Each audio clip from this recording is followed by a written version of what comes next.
Hello दोस्तों, स्वागत है आपका मेरे यूट्यूब चैनल परीक्षा प्लान में। तो कैसे हैं आप लोग? आई होप अच्छे होंगे। तो जैसा कि आप लोगों को पता है कि ईवीएस के प्रीवियस ईयर के क्वेश्चन में सॉल्व करवा रही हूं और मैंने शुरुआत की है 2011 वाले पेपर से और जिस क्रम में पेपर हुए हैं उसी क्रम में मैं सॉल्व करवा रही हूँ। तो चलिए वीडियो को शुरू करते हैं। वीडियो देखने के बाद यदि आपको अच्छा लगे तो वीडियो को लाइक और शेयर कीजिएगा और यदि आप चैनल पर नए हैं तो चैनल को सब्सक्राइब कर लीजिए। ये जो पेपर है ये सितंबर 2015 वाला है। इसके पहले वाली वीडियो में मैंने फरवरी 2015 वाला पेपर लिया था। तो चलिए आज के वीडियो को शुरू करते हैं और इसके पहले वाली वीडियो यदि आपने नहीं देखी है तो देख लीजिए। तो चलिए आज की वीडियो को शुरू करते हैं। पहला प्रश्न दिया गया है, पर्यावरण अध्ययन की एक शिक्षिका निम्नलिखित कारणों से अपनी कक्षा का प्रारंभ कुछ मुख्य प्रश्न पूछते हुए करती हैं। सबसे कम प्राथमिकता वाला कारण कौन सा है उसे चुनिए। पहला विकल्प है शिक्षार्थियों का चिंतन सीमित किया जा सकता है। दूसरा है शिक्षार्थियों का चिंतन उद्दीपित किया जा सकता है। तीसरा है प्रश्न शिक्षार्थियों में उत्सुकता जगाते हैं और चौथा है प्रश्न प्रकरण को संदर्भ परक बनाने में मदद करते हैं। तो किसी विषय को शुरू करने के लिए प्रश्न पूछना शिक्षार्थियों को उत्सुक बनाता है, यानी कि उनमें जिज्ञासा बढ़ती है और वे एक निश्चित दिशा में सोचना शुरू करते हैं जो आगे के अध्ययन के लिए आधार कार्य करने में मदद करता है। इसके अलावा जो प्रश्न होते हैं वे कई उद्देश्यों की पूर्ति करते हैं, जैसे शिक्षक संभावित प्रश्न पूछकर शिक्षार्थियों की सोच को प्रोत्साहित कर सकते हैं, सीखने वालों में प्रश्न जिज्ञासा उत्पन्न करते हैं, यह विषयों के संदर्भ में मदद करते हैं। इसके अलावा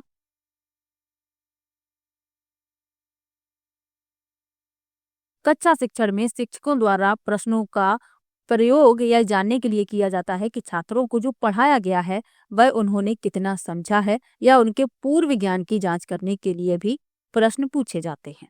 अब इसमें पूछा गया है कि सबसे कम प्राथमिकता वाला, यानी किसे सबसे कम प्राथमिकता दी जाएगी। तो इसमें जो पहला विकल्प लिखा हुआ है कि शिक्षार्थियों का चिंतन सीमित किया जा सकता है, तो इसे सबसे कम प्राथमिकता दी जाएगी क्योंकि जो प्रश्न होते हैं ये सोच को सीमित नहीं करते, प्रतिबंधित नहीं करते, बल्कि अभिसरण करने में या उनकी सोच को बदलने में मदद करते हैं। तो इसमें पूछा गया था कि सबसे कम प्राथमिकता वाला, इसीलिए पहला विकल्प इस प्रश्न का उत्तर होगा। चलिए आगे बढ़ते हैं, अगले प्रश्न पर चलते हैं। लिखा है किसी क्रियाकलाप के लिए समूह बनाते हुए सामाजिक अध्ययन के शिक्षक को चाहिए कि वह, पहला है सभी प्रतिभागियों की सहभागिता और सहयोग सुनिश्चित करें। दूसरा है सुनिश्चित करें कि लड़के लड़कियों के समूह अलग अलग हों। तीसरा है उनके अंकों के अनुसार समूह बनाएं और चौथा है केवल 2 समूह बनाएं और प्रत्येक में बहुत से विद्यार्थी हों।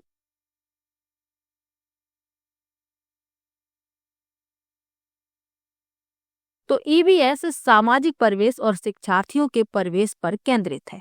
अब कक्षा में यदि समूह बनाने हैं शिक्षक को, तो ऐसा कोई भी आधार नहीं होना चाहिए समूह बनाने के लिए जिसमें पक्षपात किया जा रहा हो। जैसे अंकों के आधार पर हमें समूह नहीं बनाना है। जो कम अंक वाले विद्यार्थी हैं उनके मन में हीन भावना विकसित होगी। इसके अलावा लिंग के आधार पर भी हमें कोई भी भेदभाव नहीं करना है।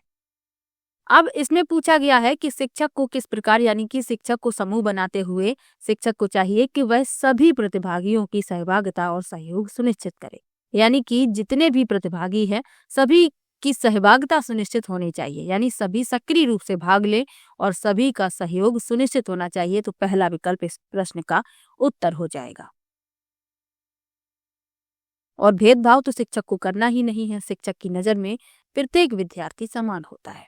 चलिए आगे बढ़ते हैं। लिखा है प्राथमिक स्तर पर पर्यावरण अध्ययन की पाठ्यपुस्तक में निम्नलिखित में से कौन सी विशेषता नहीं होनी चाहिए। पहला है यह प्राकृतिक और समाज सांस्कृतिक परिवेश को एकीकृत तरीके से प्रस्तुत करती है। दूसरा है यह शिक्षार्थियों की वैविध्यपूर्ण पृष्ठभूमि की जरूरतों को पूरा करती है। तीसरा है यह वास्तविक कहानियों और घटनाओं को शामिल करती है और चौथा है यह परिभाषाओं और अमूर्त अवधारणाओं की व्याख्या करने पर ध्यान केंद्रित करती है। तो प्रश्न में पूछा गया है कि प्राथमिक स्तर पर पर्यावरण अध्ययन की पाठ्यपुस्तक में कौन सी विशेषता नहीं होनी चाहिए। नहीं का विशेष रूप से ध्यान आपको रखना है। तो प्राथमिक स्तर पर जो पाठ्य पुस्तक होती है पर्यावरण अध्ययन की, उसकी जो विशेषताएं हैं वो आपको याद होनी चाहिए। कौन कौन सी विशेषताएं हैं? एक अच्छी जो पाठ्य पुस्तक होती है हमेशा शिक्षार्थी के हित को जीवित रखती है। एक अच्छी पाठ्य पुस्तक में सीखने को बढ़ाने के लिए सच्ची घटनाएं और कहानियां शामिल होती हैं। और ईवीएस एक विषय के रूप में अमूर्त अवधारणाओं पर ध्यान केंद्रित नहीं करता, क्योंकि इसमें शामिल अवधारणाएं अधिक वैज्ञानिक और ठोस हैं। एक अमूर्त अवधारणा क्या है? एक अमूर्त अवधारणा एक ऐसे विचार से संबंधित है जिसमें भौतिक रूप का अभाव होता है। इसलिए पुस्तक में प्राथमिक स्तर पर अमूर्त अवधारणाएं नहीं होनी चाहिए।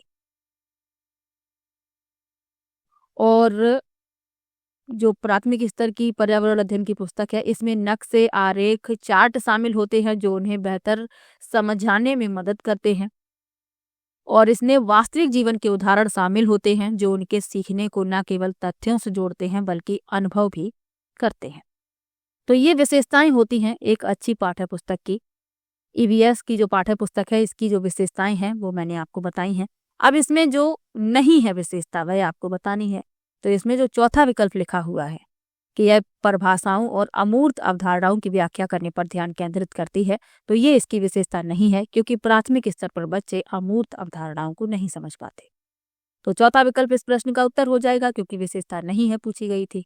चलिए आगे बढ़ते हैं, अगले प्रश्न पर चलते हैं। लिखा है, पर्यावरण अध्ययन शिक्षण के संदर्भ में राष्ट्रीय पाठ्यचर्या की रूपरेखा एनसीएफ 2005 निम्नलिखित में से किसे प्रस्तावित नहीं करती? पहला है विषयानुसार उपागम, दूसरा है बच्चों के अनुभवों और संदर्भों से जोड़ना, तीसरा है हस्तपरक क्रियाकलाप और चौथा है तकनीकी शब्दावली से परिचित कराना।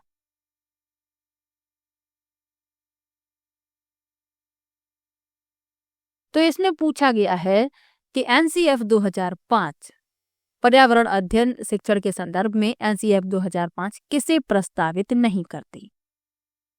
तो एनसीएफ विषयानुसार उपागम को प्रस्तावित करती है, बच्चों के अनुभवों और संदर्भों से जोड़ना इसे भी प्रस्तावित करती है, हस्तपरक क्रियाकलाप को भी प्रस्तावित करती है, लेकिन तकनीकी शब्दावली से परिचित कराना इसे प्रस्तावित नहीं करती। तो यही इस प्रश्न का उत्तर हो जाएगा। इसके अलावा एनसीएफ 2005 पर्यावरण अध्ययन के शिक्षण के संदर्भ में और किसे प्रस्तावित करती है उनके बारे में भी जान लीजिए। बच्चों को प्राकृतिक, सामाजिक और सांस्कृतिक वातावरण के बीच संबंधों का पता लगाने और समझने के लिए प्रशिक्षित करना, जीवन के अनुभवों और जीवन के भौतिक, जैविक और सामाजिक सांस्कृतिक पहलुओं से लिया गया अवलोकन और चित्रण के आधार पर समझ विकसित करना, बच्चे को सामाजिक घटनाओं के बारे में उत्सुक बनाने के लिए संज्ञानात्मक क्षमता और संसाधनशीलता पैदा करना। तो ये सब भी साथ में आपको याद रखना है। तकनीकी शब्दावली से परिचित करना ये प्रस्तावित नहीं करती है, तो यही इस प्रश्न का उत्तर हो जाएगा। चलिए आगे बढ़ते हैं, अगले प्रश्न पर चलते हैं। अगला प्रश्न दिया गया है, प्राथमिक स्तर के शिक्षार्थियों में मानचित्र बनाने और समझने के लिए निम्नलिखित में से किन कौशलों के विकास की आवश्यकता है? पहला है स्थानों की सापेक्ष स्थिति की समझ, दूसरा है स्थानों की सापेक्ष दूरी और दिशाओं की समझ, तीसरा है प्रतीकों और स्केल पैमाने की समझ और चौथा है स्केल पैमाने के अनुसार स्पष्ट ड्राइंग बनाना। तो एक मानचित्र क्या होता है? मानचित्र एक सपाट सतह पर आरेखित किया गया एक क्षेत्र का दृश्य प्रतिनिधित्व है। यह दूरी, दिशा आदि के बारे में किसी विशेष क्षेत्र की विशिष्ट और विस्तृत विशेषताओं को चित्रित करने में मदद करता है। और मानचित्रण से तात्पर्य मानचित्र पर प्रस्तुत भौगोलिक सूचना को समझने के कार्य से है। अब इसमें पूछा गया है कि प्राथमिक स्तर के शिक्षार्थियों में मानचित्र बनाने और समझने के लिए किन कौशलों के विकास की आवश्यकता है? तो स्थानों की सापेक्ष स्थिति की समझ, ये सही है। स्थानों की सापेक्ष दूरी और दिशाओं की समझ, ये भी सही है। और प्रतीकों और स्केल यानी पैमाने की समझ। इसके अलावा और क्या क्या शिक्षार्थियों को जानना आवश्यक है मानचित्रण के बारे में?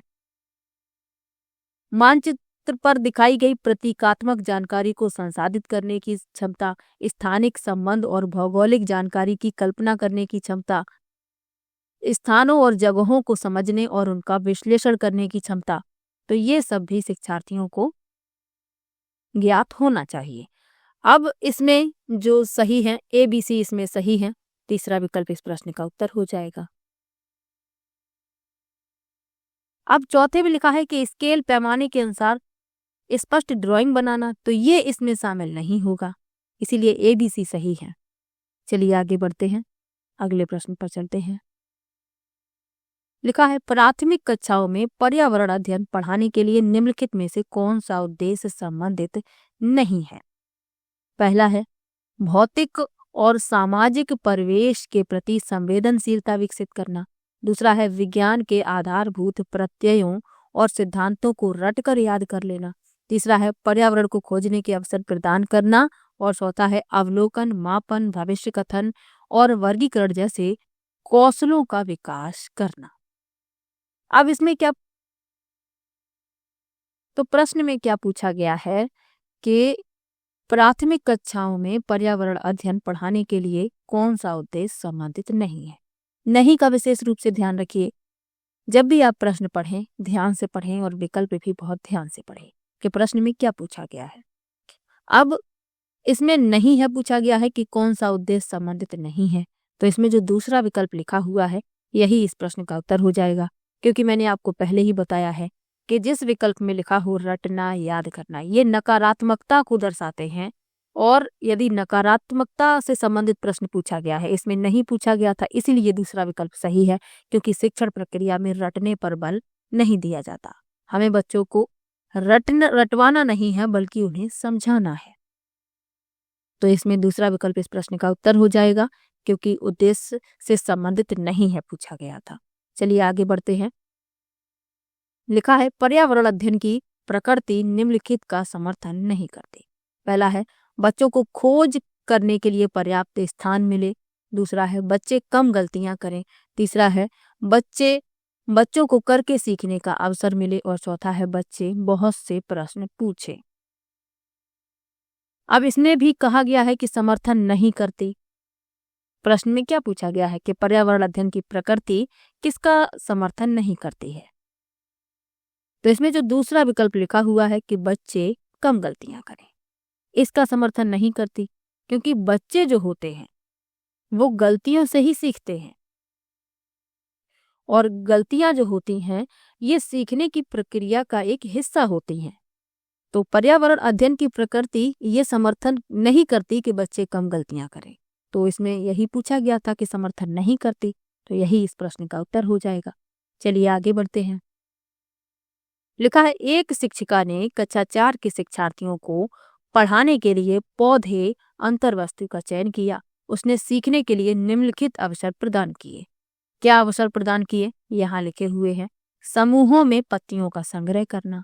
बी में लिखा है पत्तियों के आकार, स्वरूप और अन्य विशेषताओं पर चर्चा करना।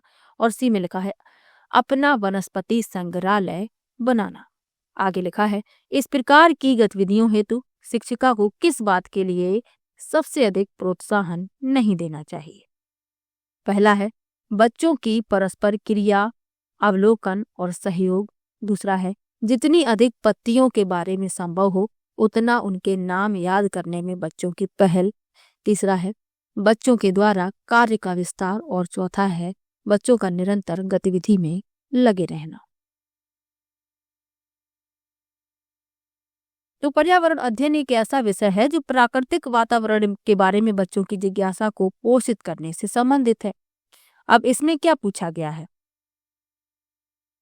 प्रश्न में पूछा गया है, पहले तो ये यहाँ पर अवसर प्रदान जो किए हैं शिक्षिका ने वो पहले लिखे हुए हैं। और फिर क्या लिखा हुआ है कि इस प्रकार की गतिविधियों हेतु शिक्षिका को किस बात के लिए सबसे अधिक प्रोत्साहन नहीं देना चाहिए। नहीं इसमें भी कहा गया है। तो मैंने आपको पहले ही बताया कि याद करने वाला, रटने वाला ये नकारात्मकता को दर्शाते हैं। अब दूसरे में लिखा है कि जितनी अधिक पत्तियों के बारे में संभव हो उतना नाम याद करने में बच्चों की पहल करना। तो इसके लिए प्रोत्साहन हमें नहीं देना है, रटने पर बल नहीं देना है, ये आप याद कर लीजिए। ये नकारात्मकता को दर्शा रहा है। यही विकल्प इस प्रश्न का उत्तर हो जाएगा। चलिए आगे बढ़ते हैं। लिखा है शिक्षार्थियों का आकलन करते समय पर्यावरण अध्ययन की शिक्षिका को निम्नलिखित में से क्या नहीं करना चाहिए। अगला प्रश्न दिया गया है शिक्षार्थियों का आकलन करते समय पर्यावरण अध्ययन की शिक्षिका को निम्नलिखित में से क्या नहीं करना चाहिए। सभी प्रश्न में नहीं लिखा हुआ है। प्रत्येक जो प्रश्न अभी तक आपने देखे हैं सब में यही पूछा गया है कि क्या नहीं करना चाहिए या क्या किससे संबंधित नहीं है। तो ये जो पेपर है इसमें इसी तरीके के प्रश्न पूछे गए हैं। चलिए विकल्प पढ़ लेते हैं। लिखा है बच्चों के कार्य से संबंधित गुणात्मक उल्लेख करना। दूसरा है बच्चों के पूर्व आकलन के साथ तुलना करना। तीसरा है शिक्षार्थियों की सीखने की क्षमताओं को ध्यान में रखकर सूचना दर्ज करना। और चौथा है बच्चों के कार्य के केवल कुछ पक्षों पर ध्यान केंद्रित करना।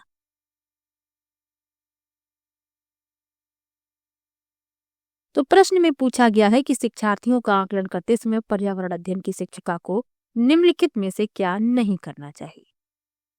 तो आकलन जो है सीखने सिखाने की प्रक्रिया का एक महत्वपूर्ण हिस्सा है जो छात्रों के ज्ञान और कौशल और समझ को मापने के लिए किया जाता है। अब इसमें पूछा गया है कि क्या नहीं करना चाहिए। तो इसमें जो पहला विकल्प लिखा हुआ है कि बच्चों के कार्य से संबंधित गुणात्मक उल्लेख करना, ये तो सही है। बच्चों के पूर्व आकलन के साथ तुलना करना, ये भी सही है। शिक्षार्थियों की सीखने की क्षमताओं को ध्यान में रखकर सूचना दर्ज करना, ये भी सही है। लेकिन बच्चों के कार्य के केवल कुछ पक्षों पर ध्यान केंद्रित करना, तो यही इस प्रश्न का उत्तर हो जाएगा। हमें कुछ पक्षों पर ध्यान केंद्रित नहीं करना है बल्कि बच्चों के कार्य के सभी पहलुओं को देखना है। अब इसमें पूछा गया था कि क्या नहीं करना चाहिए, इसीलिए इसमें चौथा विकल्प इस प्रश्न का उत्तर है। चलिए आगे बढ़ते हैं। लिखा है प्राथमिक स्तर पर पर्यावरण अध्ययन में समुदाय सीखने सिखाने का एक महत्वपूर्ण संसाधन है क्योंकि पहला विकल्प है यह वास्तविक स्थितियों में सीखने के अवसर उपलब्ध कराता है। दूसरा है यह बहुत सस्ता संसाधन है। तीसरा है यह आसानी से उपलब्ध होने वाला संसाधन है। और चौथा है इसमें समझदार और बुजुर्ग व्यक्ति होते हैं। तो समुदाय जो होते हैं ईवीएस को पढ़ाने में महत्वपूर्ण भूमिका निभाते हैं। अब इसमें पूछा गया है कि प्राथमिक स्तर पर पर्यावरण अध्ययन में समुदाय सीखने सिखाने का एक महत्वपूर्ण संसाधन है।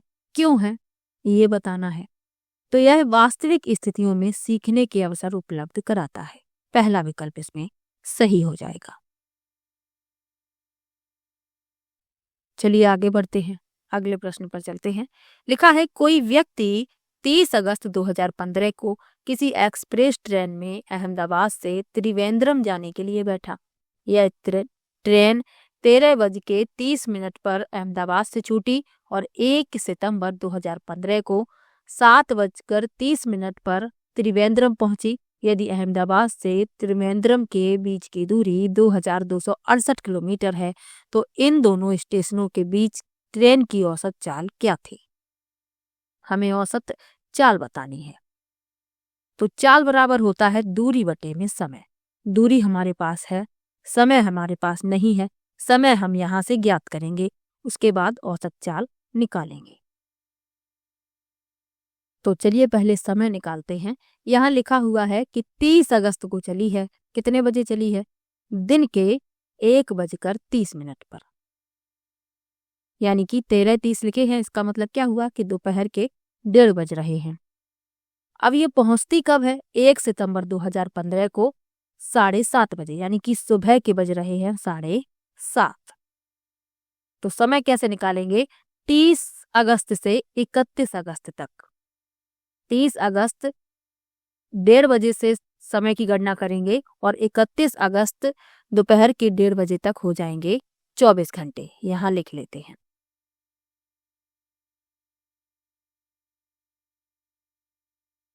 तीस अगस्त से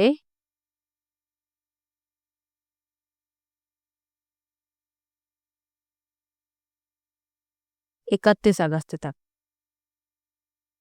दिन के 1:30 बजे तक कितना हुआ? ये हो गई 24 घंटे। उसके बाद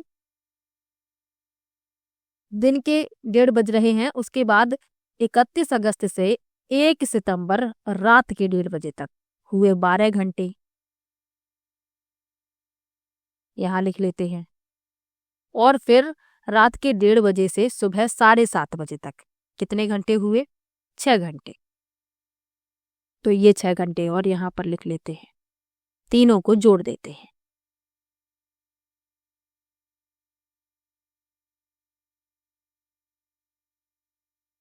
हमें समय मिला 42 घंटे का। दिनों के हिसाब से समय निकाल लेंगे। यहाँ 30 अगस्त है, तो 30 अगस्त को ट्रेन चली है दिन के 1:30 बजे, तो 31 अगस्त तक, यानी 31 अगस्त और 1:30 बजे तक कितना समय हुआ? 24 घंटे लिए उसने। उसके बाद 31 अगस्त से 1 सितंबर रात के 1:30 बजे तक, रात तक क्यों समय लिया है? क्योंकि ट्रेन सुबह तक पहुंच गई है, तो ये 12 घंटे हो गई। और रात के 1:30 बजे से सुबह 7:30 बजे तक, ये 6 घंटे हो गए। तीनों को हमने जोड़ दिया, हमें 42 घंटे का समय मिल गया। तो समय हमने निकाल लिया है 42 घंटे। दूरी हमें दी है, कितनी दी है?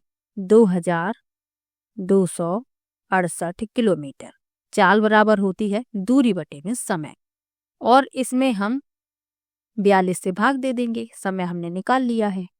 42 से जब हम भाग देंगे तो हमें मिलेगा 54 किलोमीटर प्रति घंटा। लेकिन विकल्प में क्या है? सभी विकल्प जो हैं मीटर प्रति सेकंड में है, तो हम 54 किलोमीटर प्रति घंटे को मीटर प्रति सेकंड में बदल लेंगे। कैसे बदलेंगे? 5/18 से गुणा कर देंगे। ये यहाँ से 18 से 54 3 बार कट जाएगा, और 3 का 5 में हम गुणा कर देंगे। 15 मीटर प्रति सेकंड तीसरा विकल्प इस प्रश्न का उत्तर हो जाएगा। अगला प्रश्न दिया गया है, गुरप्रीत पहली बार रेलगाड़ी से नई दिल्ली से चेन्नई गया। अपनी रेल यात्रा में उसकी गाड़ी के द्वारा निम्नलिखित में से किस नदी को पार करने की संभावना नहीं है? पहला विकल्प है नर्मदा, दूसरा है गोदावरी, तीसरा है गंगा और चौथा है कृष्णा। तो गुरप्रीत जो है नई दिल्ली से चेन्नई गया है, तो उसे गंगा नदी के पार करने की संभावना नहीं है, तो यही इस प्रश्न का उत्तर हो जाएगा। गंगा जो नदी है यह उत्तराखंड, उत्तर प्रदेश, मध्य प्रदेश, हरियाणा, हिमाचल प्रदेश, छत्तीसगढ़, झारखंड, राजस्थान, बिहार, पश्चिम बंगाल और दिल्ली को आच्छादन करती है। अब इसमें वह दिल्ली से चेन्नई जा रहा है, तो गंगा नदी को पार करने की संभावना नहीं है, तो इसीलिए तीसरा विकल्प इस प्रश्न का उत्तर हो जाएगा। अब जो और नदियां लिखी हुई हैं इनके बारे में जान लीजिए। जो नर्मदा है यह मध्य प्रदेश, महाराष्ट्र और गुजरात को पार करते हुए खंबात की खाड़ी से मिलती है। गोदावरी जो है यह नदी महाराष्ट्र, आंध्र प्रदेश, छत्तीसगढ़, उड़ीसा और मध्य प्रदेश, कर्नाटक और केंद्र शासित प्रदेश पुडुचेरी के कुछ हिस्सों में बहती है। और कृष्णा जो है महाराष्ट्र, कर्नाटक, तेलंगाना, आंध्र प्रदेश राज्यों से होकर गुजरती है, तो ये भी याद रखिएगा। चलिए आगे बढ़ते हैं। हमारे देश में निम्नलिखित में से कौन सा ठंडा रेगिस्तान है? पहला है दार्जिलिंग, दूसरा है जैसलमेर, तीसरा है लद्दाख और चौथा है मेघालय। ठंडा रेगिस्तान पूछा गया है, तीसरा विकल्प सही हो जाएगा, लद्दाख। लद्दाख को छोटा तिब्बत भी कहा जाता है, तो ये भी याद रखिएगा। चलिए आगे बढ़ते हैं। लिखा है कक्षा 5 की पर्यावरण अध्ययन की पाठ्य पुस्तक का एक पाठ उसी से ठंडा उसी से गर्म डॉक्टर जाकिर हुसैन द्वारा लिखी गई एक कहानी है। उन्होंने बच्चों के लिए ऐसी कई कहानियां लिखी हैं। अपनी मृत्यु के समय वे थे। पहला विकल्प है भारत के प्रधानमंत्री, दूसरा है भारत के मुख्य न्यायाधीश, तीसरा विकल्प है भारत के उपराष्ट्रपति और चौथा है भारत के राष्ट्रपति। तो इसमें आपका चौथा विकल्प सही है, भारत के राष्ट्रपति। डॉक्टर जाकिर हुसैन भारत के तीसरे राष्ट्रपति थे और वह 13 मई 1967 से 3 मई 1969 को अपनी मृत्यु तक राष्ट्रपति रहे। और उन्होंने 1962 से 1967 तक भारत के उपराष्ट्रपति के रूप में भी कार्य किया। और 1957 से 1962 तक बिहार के राज्यपाल के रूप में भी कार्य किया। तो ये आपको याद रखना है। चौथा विकल्प इसमें सही हो जाएगा। चलिए आगे बढ़ते हैं। लिखा है खाद्य संरक्षण के लिए निम्नलिखित में से कौन सा जोड़ा ठीक नहीं है। पहला है कच्चा आम अचार, दूसरा है आलू चिप्स, तीसरा है दूध पनीर और चौथा है सेब जैम। तो प्रश्न में पूछा गया है खाद्य संरक्षण के लिए कौन सा जोड़ा ठीक नहीं है। तो खाद्य संरक्षण क्या है? तो खाद्य संरक्षण भोजन को खराब होने, खाद्य विषाक्तता और भोजन में सूक्ष्म जैविक संदूषण को रोकने की तकनीक है। अब इसमें जो जोड़ा सही नहीं है वह हमें बताना है। तो कच्चे आम का अचार बना लिया जाता है जो लंबे समय तक खराब नहीं होता। आलू के चिप्स बना लिए जाते हैं, ये भी लंबे समय तक खराब नहीं होते। अभी जो समय चल रहा है इसमें आलू के चिप्स बनाए जाते हैं, पापड़ बनाए जाते हैं, तो ये लंबे समय तक खराब नहीं होते। दूध से पनीर, तो ये जो दूध से पनीर बनाया जाता है इसे संरक्षित नहीं किया जा सकता क्योंकि ये खराब हो जाएगा। तो यही इस प्रश्न का उत्तर हो जाएगा। इसमें पूछा गया था कौन सा जोड़ा ठीक नहीं है, तो यही जोड़ा ठीक नहीं है, यही इस प्रश्न का उत्तर हो जाएगा। और सेब से जैम बना लिया जाता है, ये भी लंबे समय तक खराब नहीं होता। चलिए आगे बढ़ते हैं। अगला प्रश्न दिया गया है घरों की नीचे दी गई विशिष्टताओं पर विचार कीजिए। कौन कौन सी विशिष्टताएं हैं? निचली मंजिल में कोई खिड़की नहीं, पेड़ के तनों की लकड़ी से बनी ढालू छतें, पत्थर के खंभों पर जमीन से लगभग 10 से 12 फुट ऊंचाई पर बने घर, पत्थर गारा और चूने से बनी मोटी दीवारें, लकड़ी के फर्श। आगे लिखा है लेह और लद्दाख के घरों में ऊपर दी गई कौन सी विशिष्टताएं पाई जाती हैं। अब लेह और लद्दाख के घरों की विशेषताएं बतानी है। तो लेह और लद्दाख में जो घर बनाए जाते हैं 2 मंजिला होते हैं। इसके पहले भी मैंने आपको लेह और लद्दाख के घरों की विशेषताएं बताई हैं, तो आपको याद होंगी। यदि नहीं याद है तो एक बार फिर से सुन लीजिए कि लेह और लद्दाख में जो घर बनाए जाते हैं 2 मंजिला बनाए जाते हैं। निचली मंजिल में कोई भी खिड़की नहीं होती। निचली मंजिल में जानवरों को और जरूरी सामान को रखा जाता है। ऊपर वाली मंजिल में घर के सदस्य रहते हैं। जब अधिक सर्दी होती है तो घर के सभी सदस्य भी नीचे वाली मंजिल में रहने के लिए आ जाते हैं। जो दीवारें होती हैं वह पत्थर को एक के ऊपर एक रखकर बनाई जाती हैं। दीवारें मिट्टी और चूने की मोटी परत से ढकी होती हैं। जो फर्श होते हैं और सीढ़ियां ऊपर जाने के लिए ये लकड़ी की बनी होती हैं। और घर की जो छत होती है वह घर का अहम हिस्सा होती है क्योंकि वहां पर फलों और सब्जियों को सुखाया जाता है सर्दियों के लिए स्टोर करने के लिए। तो ये भी आपको याद रखना है। अब इसमें जो लेह और लद्दाख के घरों की विशेषताएं हैं कौन कौन सी हैं? निचली मंजिल में कोई खिड़की नहीं होती, सही है। पेड़ की तनों की लकड़ी से बनी ढालू छतें, तो ढालू छतें असम में बनाई जाती हैं ताकि बारिश का पानी आसानी से नीचे गिर जाए। तो ये लेह लद्दाख के घरों की विशेषता नहीं है। पत्थर के खंभों पर जमीन से लगभग 10 से 12 फुट ऊंचाई पर घर, ये भी लेह लद्दाख की विशेषता नहीं है। पत्थर गारा और चूने से बनी मोटी दीवारें, ये सही है। और लकड़ी के फर्श, ये भी सही है। यानी कि ADE चौथा विकल्प इस प्रश्न का उत्तर हो जाएगा। चलिए आगे बढ़ते हैं। लिखा है निम्नलिखित का अध्ययन कीजिए। कौआ पेड़ की ऊंची डाल पर अपना घोंसला बनाता है। ये प्रश्न भी पूछा गया है कि कौन सा पक्षी पेड़ की ऊंची डाल पर घोंसला बनाता है। कौआ बनाता है, आपको याद रखना है।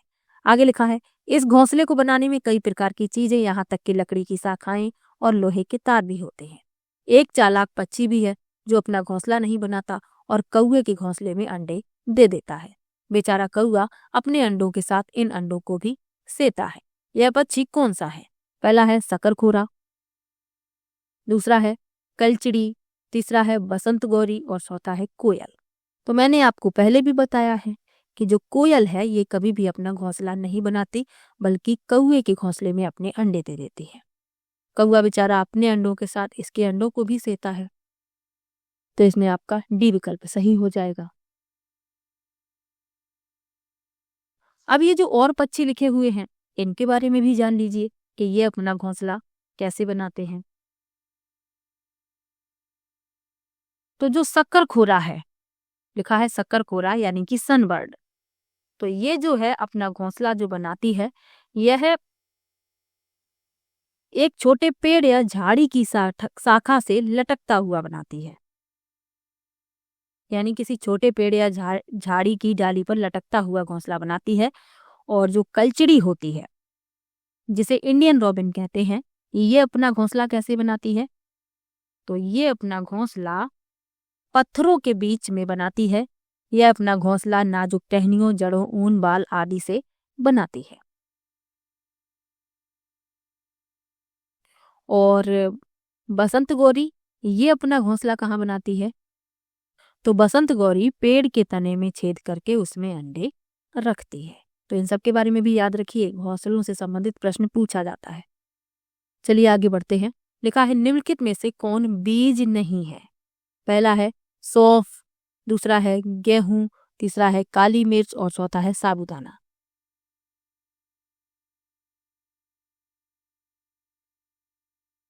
तो प्रश्न में पूछा गया है कि कौन सा बीज नहीं है।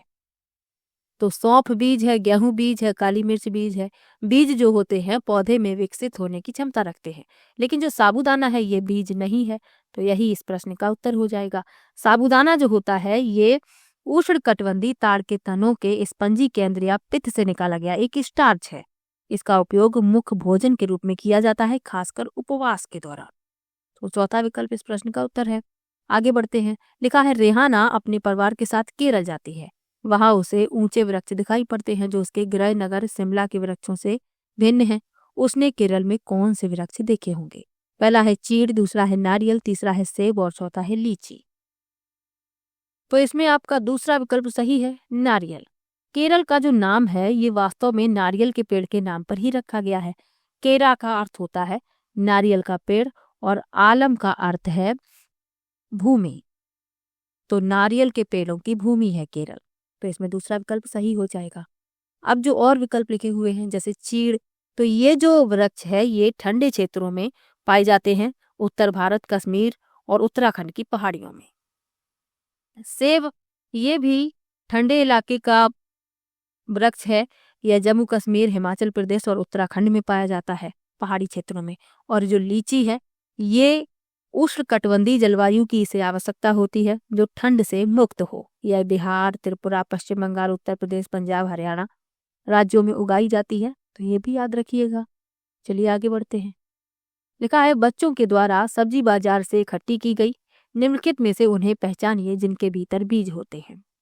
ये सब्जियां लिखी हुई हैं और इनमें से हमें उन सब्जियों को बताना है जिनके भीतर बीज होते हैं। आलू, टमाटर, नाशपाती, चीकू, भिंडी, करेला, प्याज, खीरा। अब इनमें से जिनके अंदर बीज होते हैं वह बतानी है। तो टमाटर के अंदर बीज होते हैं, आलू के अंदर बीज नहीं होते, आलू होता है तना, इसके अंदर बीज नहीं होते। टमाटर में बीज होते हैं, नाशपाती में बीज होते हैं, चीकू में बीज होते हैं, भिंडी में भी बीज होते हैं, करेला में भी बीज होते हैं और खीरा में भी बीज होते हैं। यानी प्याज और आलू को छोड़कर जो विकल्प है वही इस प्रश्न का उत्तर होगा। तो इसमें आप देखेंगे टमाटर, नाशपाती, चीकू, भिंडी, करेला, खीरा, चौथा विकल्प इसमें सही हो जाएगा।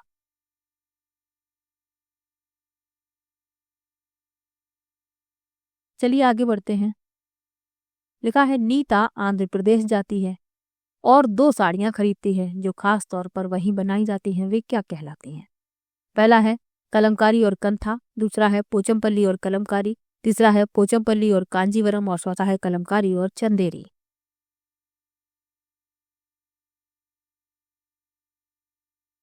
तो आंध्र प्रदेश जाती है, 2 साड़ियां खरीदती है। तो ये जो साड़ियां हैं पोचमपल्ली और कलमकारी। दूसरा विकल्प इसमें सही हो जाएगा। एक प्रश्न पूछा जाता है कि जो पोचमपल्ली कस्बा है किस राज्य के अंतर्गत है? तो अब ये कस्बा तेलंगाना के अंतर्गत आता है। पहले ये जो कस्बा था ये आंध्र प्रदेश का भाग था, लेकिन जो तेलंगाना नया राज्य बन गया तो ये जो क्षेत्र है ये तेलंगाना के अंतर्गत आता है। तो ये भी आपको याद रखना है, प्रश्न पूछ लिया जाता है।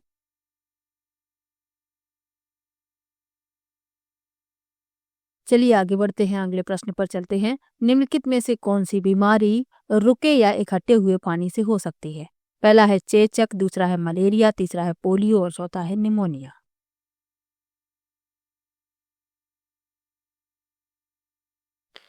तो पूछा गया है कौन सी बीमारी रुके हुए या इकट्ठे हुए पानी से हो सकती है? तो वह है मलेरिया। दूसरा विकल्प इसमें सही हो जाएगा।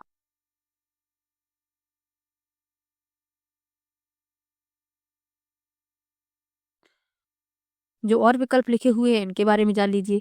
चेचक जो है ये वायरस द्वारा फैलने वाली बीमारी है।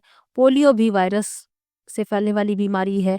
और जो निमोनिया है यह फेफड़ों की बीमारी है जो बैक्टीरिया के कारण होती है। तो ये भी याद रखिएगा। चलिए आगे बढ़ते हैं। निम्नलिखित में से कौन सा जोड़ा ठीक है? पहला लिखा है कर्नाटक कथक, दूसरा है असम बिहू, तीसरा है उड़ीसा भरतनाट्यम और चौथा है तमिलनाडु लावड़ी। अब इसमें जो जोड़ा सही है वह हमें बताना है। तो इसमें जो दूसरा विकल्प लिखा हुआ है ये सही है, असम बिहू।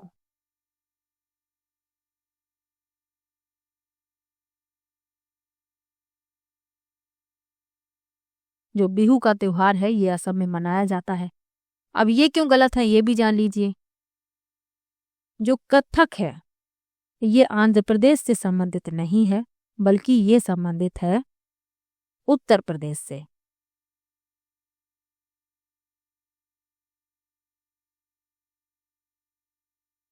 आगे लिखा है उड़ीसा भरतनाट्यम। तो उड़ीसा जो है यह ओडिसी से संबंधित है, ओडिसी नृत्य से।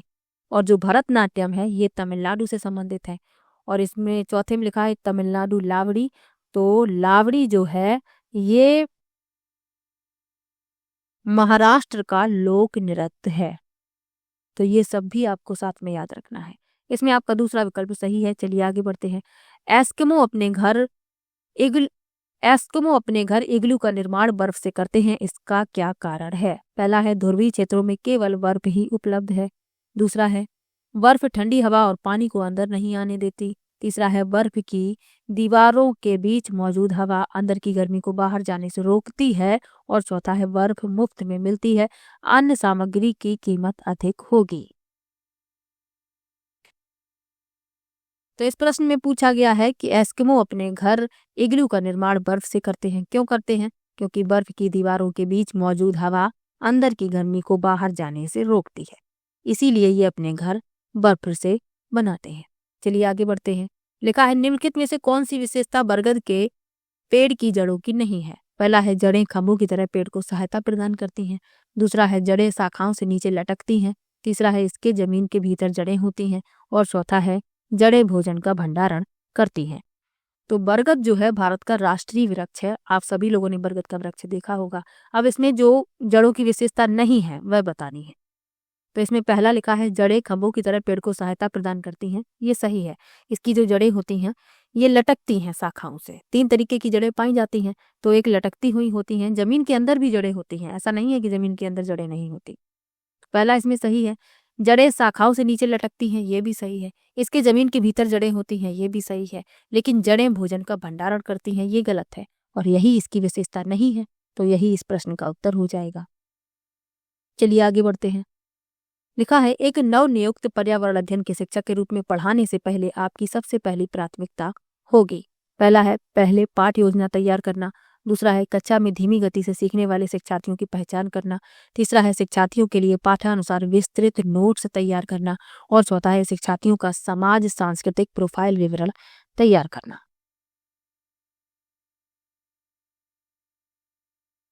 तो पूछा गया है कि नवनियुक्त पर्यावरण अध्ययन के शिक्षक के रूप में पढ़ाने से पहले आपकी सबसे पहली प्राथमिकता क्या होगी? तो शिक्षार्थियों का समाज सांस्कृतिक प्रोफाइल यानी विवरण तैयार करना। चौथा विकल्प इसमें सही हो जाएगा, क्योंकि शिक्षार्थियों का सामाजिक सांस्कृतिक वातावरण प्राथमिक स्तर पर उनकी शिक्षा को प्रभावित करता है। और लेव वाइगोत्स्की ने विकास के अपने सामाजिक सांस्कृतिक सिद्धांत में भी ये समझाया है। तो चौथा विकल्प इस प्रश्न का उत्तर है। आगे बढ़ते हैं। कविताएं और कहानियां पर्यावरण अध्ययन की अंतर वस्तु को पढ़ाने में प्रभावशाली है। ऐसा इसलिए क्योंकि कविताएं और कहानियां, पहला विकल्प है बच्चे के परिवेश का समृद्ध चित्रण कर सकती हैं। दूसरा है संदर्भित अधिगम परिवेश प्रदान कर सकती हैं। तीसरा है विभिन्न अमूर्त अवधारणाओं की प्रभावशाली तरीके से व्याख्या कर सकती हैं। और चौथा है सृजनात्मकता एवं सौंदर्य बोध का पोषण कर सकती हैं। तो कविताएं और कहानियां बच्चों के परिवेश का समृद्ध चित्रण कर सकती हैं, ए इसमें सही है। संदर्भित अधिगम परिवेश प्रदान कर सकती हैं, ये सही है। इस तरीके का प्रश्न पहले भी आया है, तो उसमें जो उचित विकल्प पूछा गया था वह यही था कि संदर्भित अधिगम परिवेश प्रदान कर सकती हैं, यही उसमें सही था।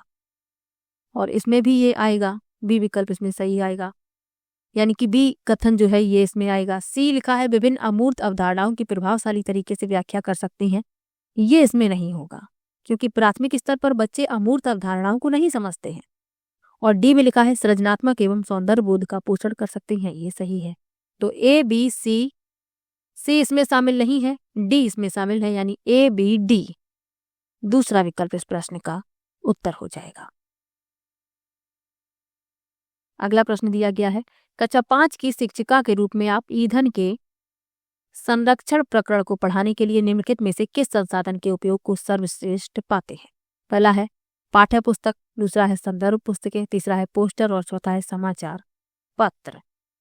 तो इसमें पूछा गया है कि किस संसाधन के उपयोग को सर्वश्रेष्ठ पाते हैं, तो पोस्टर तीसरा विकल्प इसमें सही हो जाएगा। पोस्टर जो होते हैं एकल विचार का एक प्रतीकात्मक प्रतिनिधित्व है और पोस्टर ईंधन के संरक्षण के विषय को समझने के लिए सबसे अच्छे संसाधन के रूप में कार्य करेगा। तीसरा विकल्प इसमें सही हो जाएगा। चलिए आगे बढ़ते हैं। लिखा है कक्षा 4 की एक शिक्षिका शिक्षार्थियों से कहती है कि वे अपने कार्यपत्रक, अवलोकन, रिपोर्ट और सत्र में एकत्रित की गई सामग्री को एक फोल्डर में डाल दें। इन फोल्डरों को फिल करना है कहा जा सकता है। पहला है घटना, वृत्तांत, अभिलेख, दूसरा है पोर्टफोलियो, तीसरा है दत्तकार और चौथा है परियोजना कार।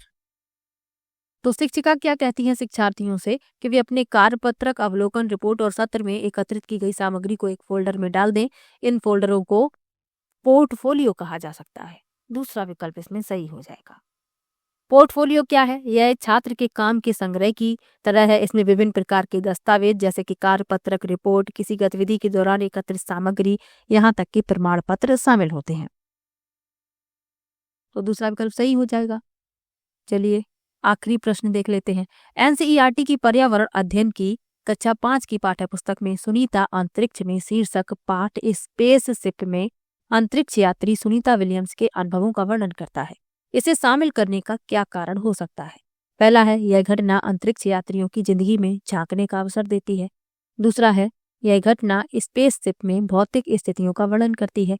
तीसरा है यह घटना स्त्री पुरुष यानी लिंग जेंडर रूढ़िवादिता को चुनौती देती है। और चौथा है यह घटना गुरुत्वाकर्षण की अवधारणा को समझने में मदद करती है। तो इसमें जो सही है इन्हें शामिल करने का जो कारण है वह बताने हैं। तो इसमें जो पहला लिखा हुआ है यह घटना अंतरिक्ष यात्रियों की जिंदगी में झांकने का अवसर देती है, ये सही है। यह घटना स्पेसशिप में भौतिक स्थितियों का वर्णन करती है, ये भी सही है। और सी में लिखा है यह घटना स्त्री पुरुष लिंग रूढ़िवादिता को चुनौती देती है, ये भी सही है। लेकिन यह गुरुत्वाकर्षण की अवधारणा को समझने में मदद करती, ये नहीं इसमें शामिल होगा। तो इसमें ए बी सी शामिल है। तीसरा विकल्प इस प्रश्न का उत्तर हो जाएगा। सुनीता विलियम्स के बारे में बताया गया है एनसीईआरटी की किताब में। तो इनका जन्म 19 सितंबर 1965 को अमेरिका के ओहियो राज्य में हुआ। सुनीता विलियम्स अमेरिकी अंतरिक्ष एजेंसी नासा के माध्यम से अंतरिक्ष जाने वाली भारतीय मूल की दूसरी महिला है। इनका संबंध गुजरात के अहमदाबाद शहर से है। तो ये दूसरी है, तो पहली महिला कौन सी है? तो पहली महिला है कल्पना चावला। तो ये भी आपको याद रखना है, यानी कि अंतरिक्ष जाने वाली भारतीय मूल की पहली महिला है कल्पना चावला और दूसरी महिला है सुनीता विलियम्स। तो ये भी याद रखिएगा। तो ये पेपर था सितंबर 2015 वाला। किसी भी प्रश्न में आपको डाउट हो आप कमेंट बॉक्स में जरूर लिखिएगा। मिलते हैं नेक्स्ट वीडियो में, और वीडियो कैसा लगा ये कमेंट में जरूर बताया कीजिए। तो चलिए मिलते हैं नेक्स्ट वीडियो में, तब तक के लिए बाय बाय।